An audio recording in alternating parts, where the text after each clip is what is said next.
Talk, talk. This is Rec 1. Rec 1, this is Talk. Send your traffic over. Optics are up. Do you have my feed? That is A-firm. Pulling your feed now, over.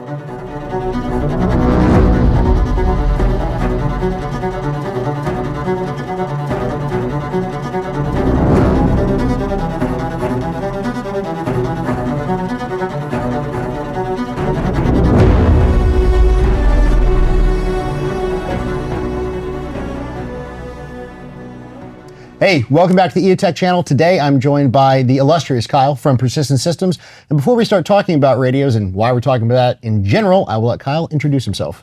I'm Kyle. I spent 11 years in the Marine Corps, was a reconnaissance Marine, and I did about, roughly 5-6 years in law enforcement, and now I work for Persistent Systems. And Persistent Systems, you probably see these 3 antenna radios a lot now. Persistent Systems is really the leading company in mobile ad hoc network technology. We provide these systems and our network to the military, law enforcement, other government agencies, and even civilians.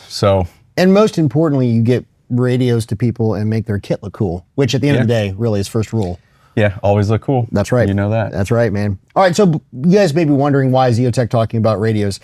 And the honest idea is that, look, you guys are spending a lot of money on yourselves. You're worth the investment, like I always say. And so if you're out there spending not an inconsiderable amount of money on optics and firearms, gear, training, then there's a good chance that you have an interest in other sustainability and preparedness items like comms. Comms are a huge deal, arguably some of the most important things throughout the history of conflict. An individual or military's ability to communicate clearly and distill information on the battlefield is absolutely critical. It is an absolute requirement, especially these days. And so you guys probably have an interest in comms, and you guys are at the tip of the pointy end of that spear for this. So that's why we're talking about this, to hopefully give you guys some good information. So starting off, let's start with, we were talking about this last night. What's the difference? You guys may be familiar with mesh networks, but you guys are not that. So let's sort of start there. No, so we're actually a mobile ad hoc network, and that's what Wave Relay is. Wave Relay is the network itself. MPU5 is just a device that runs Wave Relay, right? Runs on the network. So the big difference between that is mesh networks were meant to have, they were meant to be static, right? Have static nodes or static devices. And, it's something that's made for office spaces, your home Wi-Fi, things like that. And they all have a central command node, right? So one that is making the decisions of how to route information. Where a mobile ad hoc network, just in its name itself, it's mobile, right? So it's meant for all these devices to be moving. And it's the same thing on a battlefield, or if you're a law enforcement officer, right? Nothing is ever static. You're always going to be moving. Things are in constant motion. So that puts a big strain on networks and on passing information from device to device. In addition to that, right, these things are peer-to-peer. And so, like I said, that the mesh network relies upon a command node to make decisions on where to route traffic, what to do. Each one of these are individually talking to each other, right? Peer-to-peer. There's no command node. So one can leave a network, one can come back into the network, and it's pretty seamless, right? Yeah. It just automatically reconnects. The network constantly flows and adjusts itself. And it does that every second. It's analyzing the network, analyzing what's on the network, what the demands are, the location of each of these nodes, what sensors you have on the network, and what information it's pushing. And it's doing that in it's able to push that information in the most optimal and most efficient manner. So there you go. Now, I obviously could have told you all of that, but he says it better. So, all right, before we talk about capabilities, what is the mission of Persistent? The mission of Persistent Systems is to network the battlefield. Interconnect devices, interconnect warfighters, interconnect sensors, have everything connected and accessible. All right, so what's an example of networking the battlefield? In war today, right, we've got warfighters on the ground, we've got vehicles, tanks, we've got munitions, we've got unmanned systems, aerial platforms, ground platforms. Everybody has sensors worn on their body, whether that be cameras, whether that be electronic warfare things, right? We have all these devices that provide data. And what we want to do is be able to interlink all of those devices together so that every individual, can access those when they need to. whether it be situational awareness tools, something like that, or all the information combined into one, so that way like a TOC or an operations center has all that information on one seamless network. Yeah.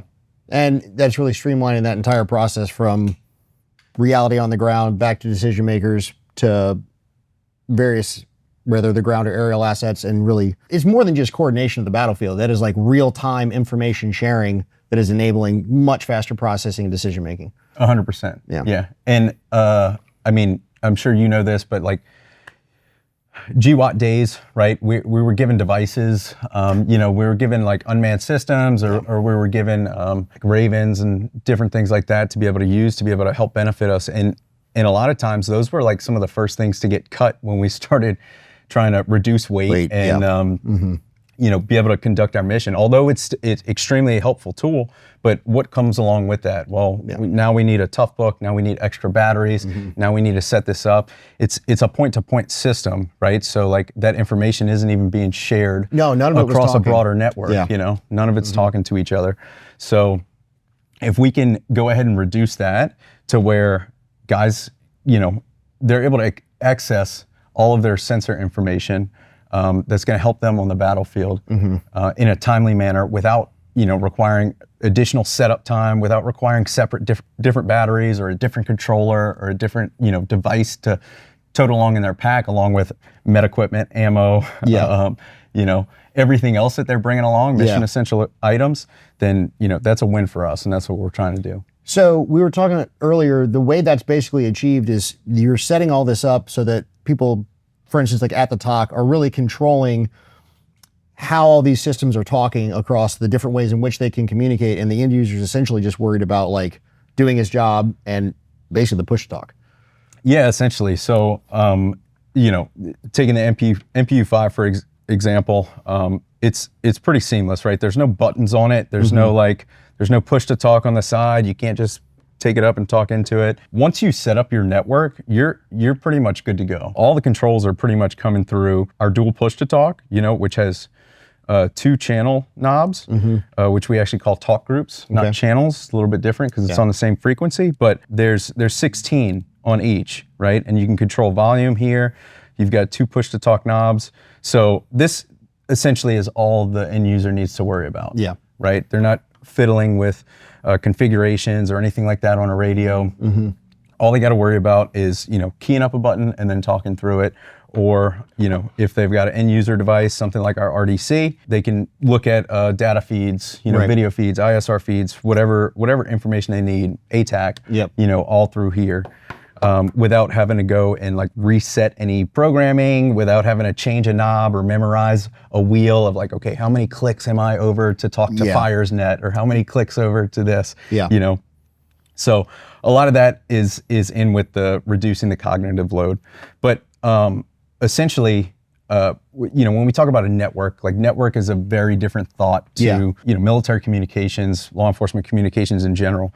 And why do you need a network? Like I said, we've got so many things on the battlefield today, so many things that are collecting information, and so much that's needed on the end user to be able to utilize that information in a timely manner.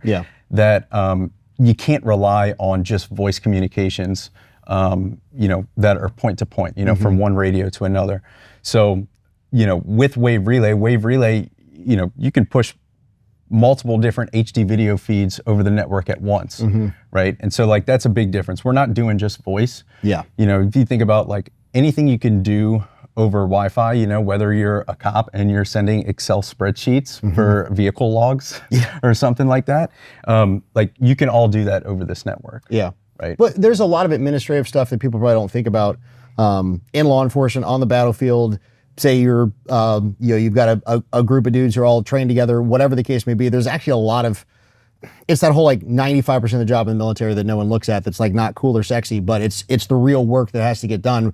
All the EDLs and keeping track of stuff, like all of that's important. If that's able to get pushed down to the end user level where guys are individually tracking expendable equipment or patrol reports or whatever the case may be, you're able to push all that data. Like I said, these are not just radios. You're actually, it's a data sharing tool. Yeah. And so all that data can get pushed. And what we were just talking about, like, it's not just getting pushed through necessarily point to point, right? It also can use cell networks. It can use, awesome stuff like Starlink. It's a variety of ways that you can share this data to fit whatever your electronic warfare reality is where you are. 100%. And one of the things that goes along with kind of reducing the cognitive and physical burden on the end user is that we can have multiple devices hooked up. So, you can think about your home network, how you have one printer, but you've got a cell phone, you've got a laptop, you've got a desktop, you've got multiple devices that can all access that printer wirelessly. Yeah. So you don't need one printer per device that you want to print from, right? They can all access. So it's the same thing with MPU5s and what Wave Relay does. Whereas I can attach a Starlink to a single MPU5 and all of my other MPU5s can access this Starlink when they need to. Yeah. Right? Same thing with cellular networks. You could put a SIM card. We've got a PT5, this device right here that has, you can input SIM cards into it and then you can use cellular. So what that does when you have multiple different, those are what we call beyond line of sight gateways, right? Multiple different communication methods. And it could even be HF, right? Or VHF. You can hook up a green radio, like a legacy radio to one of these, and anyone without carrying that radio can access it. And that kind of gets into what we like to call like an automated PACE plan, which is your PACE plan is your communications, your primary, alternate, contingency, and emergency, right? And traditionally, you would have completely different systems for that you would have to break out and set up, and pretty much have user input in order to set up that next next part of your plan. And there's a level of knowledge and expertise that goes with each one of those systems. Oh yeah, 100%. And so now what's taking place is we're automating that, right? Wave Relay is automating that. So it's always going to choose the most optimal route to route your information. Or let's say at the moment, this one's hooked up, this one's got 5G or LTE hooked up to it, right? And you need to talk back, to the other side of the world. Yep. It's going to use this cellular network until another MPU5 that has this Starlink has better performance, right? Has better connectivity. Then it's automatically going to choose the most optimal route to get your information through. And it'll keep doing that. Like I said, if you've got HF hooked up to it, right, and you're just doing voice, it's always going to choose the most optimal, what we call gateway, to go up and out. So that's automating pretty much your different communication pathways, right? So you're not breaking something new out. Yeah. And the big thing is not having to carry that. Not everyone has to carry a Starlink on top of this. Not everyone has to carry, a legacy green radio attached to their MPU5.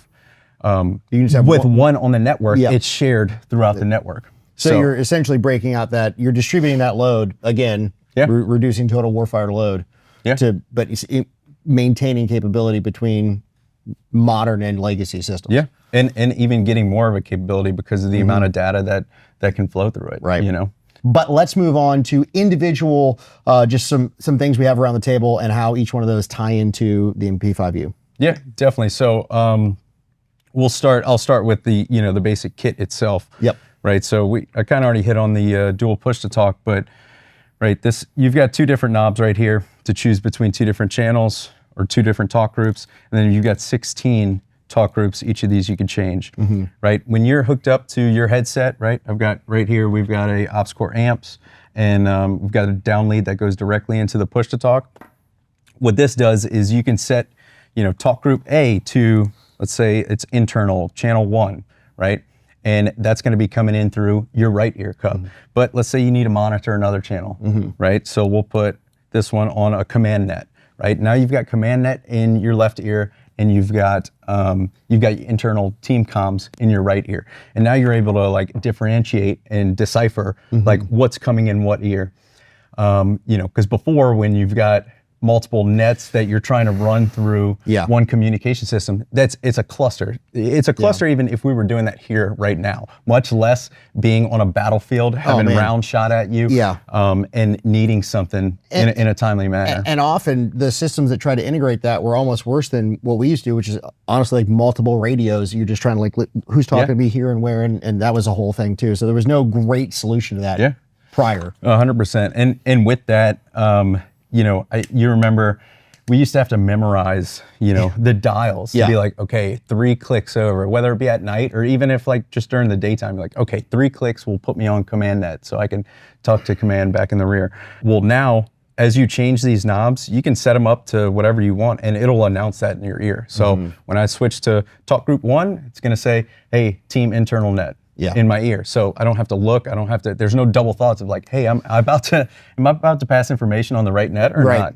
So you get audible cues, and that's reducing like a little bit of that cognitive load that we were talking about is like, warfighters don't have to remember that stuff anymore or don't have to second guess of like, hey, what talk group, what channel, who am I about to talk to, right? Yeah. So if I put it to fires, it's gonna say, hey, channel 3, fires. Yeah.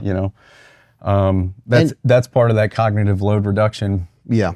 And some of you guys to keep in mind is we're using terminology that's largely associated with military operations. And of course, like that is your core customer for sure. But we saw some decent examples over the last few years of just the East Coast getting wrecked by natural disasters. Yeah. And a whole host of different organizations came together to provide aid and relief. This system would have allowed people to essentially centralize all of that data and information, whether that's civilians with a Baofeng and law enforcement Motorola.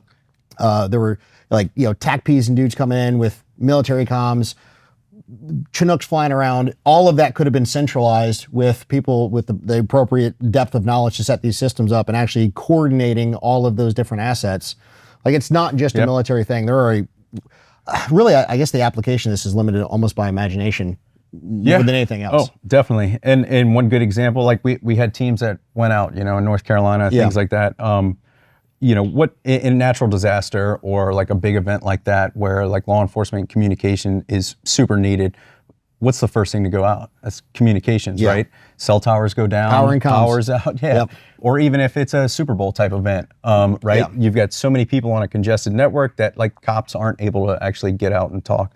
So being reliant upon a cellular network like that, it works great when the sun's shining, right? But the second that it's not, you're reliant upon their towers that need power, and you're reliant upon, you're still on a shared network, right? Being on 5G LTE, right? So the rest of the population's still on that same thing, which can cause congestion and cause issues. So with these, you don't need, you have your own network that's set up. And not just with these, we have, sector panel antennas that are, roughly the size of this that you can mount up and throw somewhere. That way you will always have communications. Essentially anything you could do over Wi-Fi, you'll be able to do over wave relay. Yeah. Even when the power's out, even when the lights are off. Yeah. Which even is when normally cell networks are down. when bad things are happening. Exactly.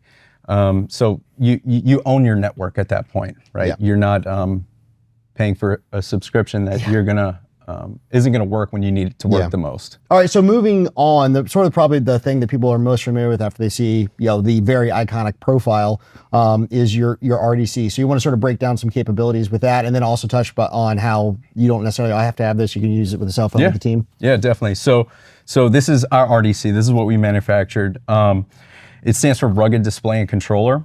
And pretty much what it is, you've got a touchscreen display just like you would have on your cell phone, but you also have buttons and joysticks, right? It's similar to like a Game Boy or something like that. So everybody should be pretty familiar with it.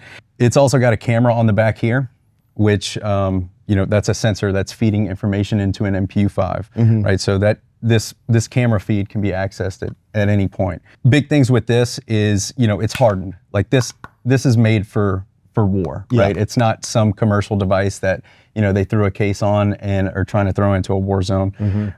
This thing can be beat up. You can see like it already is somewhat beat up, but it's super hardened. Hard buttons, which is great if you do control unmanned systems, right? And like a touchscreen may not be the best option. You want to have actual physical controls for it. In addition, diving, going subsurface with this, all the buttons remain functional even under pressure and underwater. So it can still be used, which a touchscreen phone isn't going to give you the same responsiveness underwater. Long story short, that's this. This does have some sensors into it to where if you're underground, if you're subterranean and you lose GPS signal, right? It's got like accelerometers, gyrometers, a couple different things like that, where this will still be able to push your PLI or your position and location information across the net. It's probably not going to be as accurate as, you know, a direct GPS signal, but you're still able to see dots on a map even when you lose that GPS connectivity from underground or something. So that's the RDC. You can hook up other cell phones to it, right? So a lot of the tactical edition Samsungs, a lot of our end users do go ahead and use those, and those work great with as well. In addition to that, now we can connect things wirelessly to them. So this is a PT5. It stands for personal transport. I already mentioned that, you know, you can input a SIM card in this for whatever area of operations you're working in the globe. Yeah. And this is providing your cellular connectivity for your beyond line of sight capabilities. But in addition to that, it's a Wi-Fi access point. So you can hook up, you know, over 10 different devices directly to this, and all those devices immediately get put onto the network, and you can access the network via that. So I could take my cell phone right now and you know, scan a QR code that's auto-populated, and I go ahead and connect to this. And that's a huge capability, having wireless, you know, whether you're inside of a vehicle or inside of a helo or something like that, you can have one of these that's pushing connectivity to multiple different people. Yeah. Or inside of a TOC or something like that, pushing connectivity to all these different devices wirelessly. But really, in addition to that, right, we talked about like sensors and data, things that collect information. So now let's take, we'll start with this device. You know, this is from BCO. This is the LPMR, and this is a mission recorder, right? So essentially this is going in your night vision, right behind your night vision, and it is recording everything that you're seeing through your nods. Well, what we provide with this is not only a recorder that you have something on an SD card, but now we can take this and put that video feed onto a network. Yeah. So it's a shared asset. So not just the person seeing it can view it, and then you won't just see it afterwards when you download that SD card, but literally anybody needs to pull up that feed, they could plop down their RDC, and they can scroll over, pull up ATAC, and go into that video feed for that night vision on that specific person. And other things like this, right? Things that are traditionally not a shared asset and were meant for individuals. You know, like this weapon-mounted thermal is a perfect example of that. EOTEChinc.com. Yeah. Shameless plug. A shameless plug. This EOTECH thermal, right, was intended to go on a rifle. Yep. And for the person behind that rifle to be viewing it and seeing this feed. Well, now we can take this feed and put this onto the network. So not just that guy behind a rifle seeing it, but other guys in his team are seeing it, or the operations center seeing it, right? That gives you far more situational awareness and understanding of what's going on than just trying to be able to relay that stuff verbally of like, hey, this is what I'm seeing, you know. You know, a picture's worth 1,000 words, a video is worth, you know, millions. Yeah, exactly. So I know there's probably other systems that you guys talk to that we don't have here on the table. Is there anything big there that you, you know, like Spot or drone feeds or that kind of stuff? So, so I'll talk real quick about our ecosystem partners. So there's plenty of tech companies out there who utilize us, and they may not utilize us in this form function, right? We also have like embedded modules that will just be buried into whatever device that they have. Yeah. But our ecosystem partners are ones where like everything that goes out of their manufacturing has us embedded in it, and we may be, you know, the data link for it, right? Or the data link and the control mechanism for it. So a lot of times law enforcement doesn't even know that they have an MPU-5, or they may not even know what it is, but they actually, I come across that more often than not, where like I go to departments who have like FLIR robots or Boston Dynamics Spot or something like that, right? And it comes with a Spot or whatever robotic that is, and then it comes with this and like one of their controllers. And they have no idea like the additional capabilities that come from this. They just think it's something that's used that, oh, every time we take out this robot, you know, we take this out with us, and that connects to it. Where really like they have a whole lot more on their hands that they just need a little bit of education about, and know how to use it, and know that it's not just for controlling that one robot, but they can set up a network and they can use voice communications and they can intertwine it with their Motorola radios. They can do plenty of different things with it. Those sensors, our ecosystem partners, you know, that's anything from, like I said, like munition companies, unmanned systems, other just like typical sensor companies. that use us, and all of that stuff becomes a shared asset to the network. So expanding on what we're talking about with natural disasters, local and federal law enforcement, you had some pretty interesting examples there. So let's run through those. Yeah. So like I said, like we were in North Carolina, we pretty much go out and support every natural disaster that happens. A lot of our team during hurricane season is in Florida, 24/7 supporting with that. And a big thing is that the locals, whether it be the sheriff's office, whether it be a police department, whether it be state, or even federal, a lot of those guys are using Motorola's to communicate. We want to be able to tie that in and make that work better for them. So, I'll give you an example, kind of getting off of the natural disaster, but this will kind of paint the picture good, is that a lot of the federal, like SRT or SWAT teams and things like that, they may be working in Florida one week and they may be working in, Podunk County, Idaho the next week, right? They don't know where they're going to be. Yeah. And they can't reasonably expect to have every single frequency and radio system programmed to where wherever they go work, that like, hey, they could be able to talk to the locals. Yeah.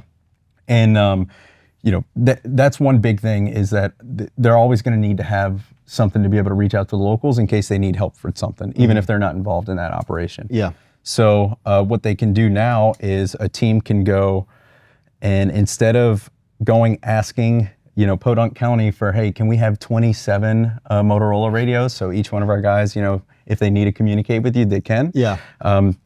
The Podunk County is going to look at you and be like, well, we've got like 2 on the shelf, right?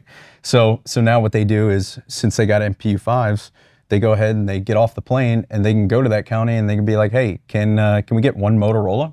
And be like, yeah, sure, we have one Motorola. They literally take that Motorola and they tether it with a single cable to an MPU5, and now everybody in that federal team, when they need to, can talk over that Motorola network, right? So if it's, they'll just pre-program it to local net, talk group 16, and if one guy needs to communicate, they'll go over to 16, it'll say, hey, local net, and then they'll start talking through, hey, dispatch, I need this, or hey, EMS, I need this.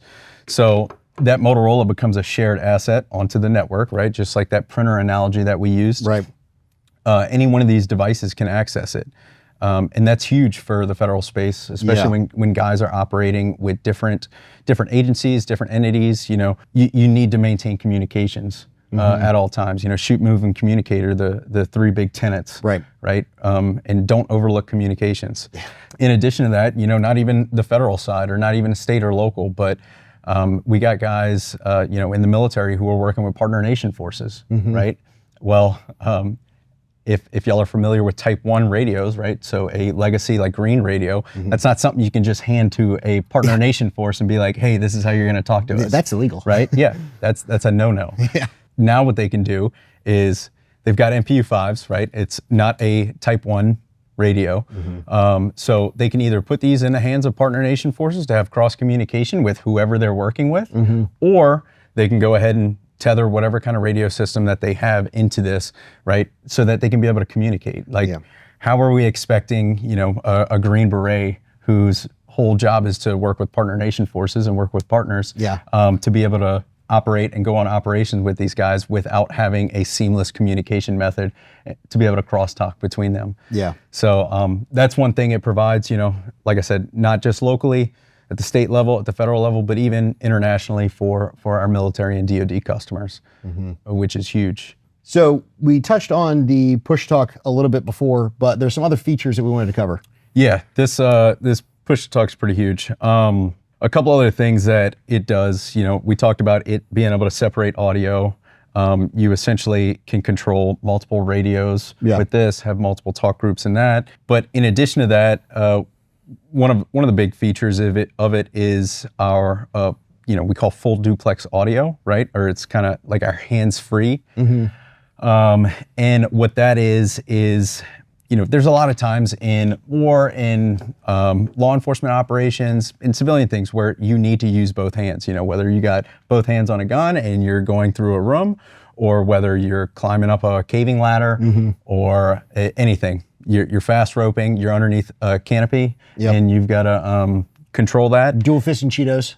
Exactly. It could be plenty of different things. Yeah. And in all of those times, you still want to be able to communicate. You still may need to communicate. There may be this like, oh crap moment that you need to get across to everybody else. So what we do is with just a double press of both of these push to talk buttons right here.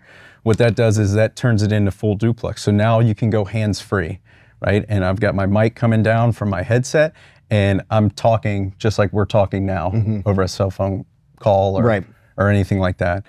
So I don't need to actually physically push that. And that's huge. Like I said, anytime you need to keep hands on something, breaching, whatever the case may be, you can still communicate and pass traffic. In addition, you might be like, oh, well, what if other things are going around? You're in a war zone, you're in, X, Y, and Z scenario. Well, we've got AI built into this to where it picks up your vocal frequency, right? And cancels everything else out. Nice. So, that's huge. Things are loud, right? Helicopters are loud, tanks are loud. All of these things are loud, and we can't afford to have that stuff going over the network as well. Yeah. So by the AI in here being able to filter all of that other stuff out, you hear it clean as day. Yeah. Right. So it'll, And it's huge for operations like that. How does that handle if multiple people have activated that at once and they're talking? Is it bouncing that on the network, or how's that information sort of translated and shared for someone who's receiving? So just like a Teams call or something like that, right? Everyone can speak at once. It's not like when somebody keys up, like you own that net for that particular time until you let off. Yeah. Right. So your audio is just flowing through. So if you have, alpha team and everybody's just free talking on full duplex, right? You're just going to be able to hear all the voices that are coming in. And we can separate it out into different intercom channels. So you can have a total of 8 different intercom channels. So team, alpha team could be on one intercom channel, Bravo team could be on a separate one, and the TOC could be monitoring both of them if they needed to. Okay. Right? So, and that'll kind of deconflict where not too many people are talking at once, right, over one net. So there's plenty of different things you could do with that. In addition, 3 presses of this goes into flash override, and that's kind of like crap hits the fan, essentially, where this traffic needs to get passed ASAP. It goes into flash override, and that'll broadcast that message over every single talk group. So, it could be like danger close or going up to a house and, something that like everybody, hey, back away, explosives, HME, whatever, IEDs, whatever the case may be. Flash override's another use for that, to be able to get that traffic across to everybody immediately. Real quick, obviously we talked a little bit about ecosystem partners. Plenty of those are UAS companies, unmanned aerial systems. So they have our stuff built in. But even if they don't have our stuff built in, we can take feed and push it across the network so that anyone can have that situational awareness. And even down to like FPV drones, right? FPV guys are wearing goggles, and the only person intended to see that and make decisions off of that is the person with the goggles on. Yeah. Whereas now we can take that and we can cable in, we can wirelessly attach to them with the PT5 and go ahead and feed that information of that drone feed across the entire network. Right. So not just that one person wearing the goggles has that situational awareness and knows what's going on, but everyone can access that. And I can go for anything, we work with plenty of other drone companies, and even the ones that we don't, directly work with, we can still take their information and put it across the network for shared situational awareness. Okay. And that is the extremely quick brief on this system. And some of the things you can do with it, as is probably obvious at this point, guys, the depth here is pretty extreme. So obviously I'd encourage you to go seek further education. If people have questions about that, are there any specific resources they can reach out to you guys for? Yeah, definitely. If they're interested in actually like purchasing something, they can go to our website. We have a whole contact us form. They fill out what they want to know, who they want to talk to, what products they're interested in, and somebody will reach out to them and we'll give them information that way. Like I said before, our website has plenty of information on it, spec sheets, all those sorts of things. And then in addition, we brought up Instagram, the Wave Relay account. Yep. There's a lot of great information that goes out on there that's a lot end user based. And plus you can reach out to that, shoot a DM to that at any point in time. Yeah. And you're going to get answered and people are going to get back to you. Yeah. And guys, if you're thinking about buying this system, talk to your team, talk to the people you're working with, because not only is it a sizable financial investment, but it is, again, so capable. I encourage you to try to be creative in your thinking and ask questions of these dudes, because they built the system. They know it's for, and they know what it can do. And so, again, we're trying to always encourage you guys to be as creative and have the maximum capability possible. Again, like I always say, you guys are worth the investment, whether that's time, finances, or whatever the case may be. So, dude, thank you so much for coming out. I really appreciate it. Thank you for sharing all this awesome information. Thank you guys for watching. Comments, questions, put them below. Please give us engagement, because YouTube cares about that kind of stuff. Train heartily free. See you next time.